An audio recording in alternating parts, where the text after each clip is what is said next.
शिरपूर तालुक्यातील Thalner police station अंतर्गत गांजाचा धंदा जोमात, पोलीस गेले कोमात। यावर जिल्हा पोलीस अधीक्षक श्रीकांत धिवरे यांचं कर्तव्य जागा होणार का? कारण असे की नागेश्वर मंदिराच्या पलीकडे म्हणजेच तलावाच्या बाजूला झोपड्यांमध्ये सुनील पावरा नशिली पदार्थ विकतो। ते या बीडच्या पोलिसांच्या आशीर्वादाने। त्यावर थाळनेर पोलीस स्टेशनचे पोलीस निरीक्षक, उपविभागीय पोलीस अधिकारी शिरपूर लाचार, कमजोर झाल्यामुळे आता जिल्हा पोलीस अधीक्षक कारवाई करणार का? तसेच नागेश्वर, भाटपुरा, दैवत, चौफुली या ठिकाणी रस्त्यावर पोलिसांची ड्युटी असते, ती फक्त लूटमार करण्यासाठी। यामध्ये सुनील पावरा, आकाश पावरा, सुरेश या नावांचा मोठ्या प्रमाणात संबंध येत आहे। कारण असे की मध्य प्रदेश मधून लाखो रुपयांचा गांजा नागेश्वर मंदिराच्या परिसरात विकला जातो।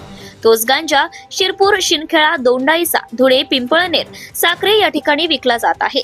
तो स्थानिक पोलिसांच्या आशीर्वादामुळेच। म्हणून याचा शोध घ्यावा आणि योग्य ती कारवाई होणार का याकडे संपूर्ण जिल्ह्याचं लक्ष लागून आहे।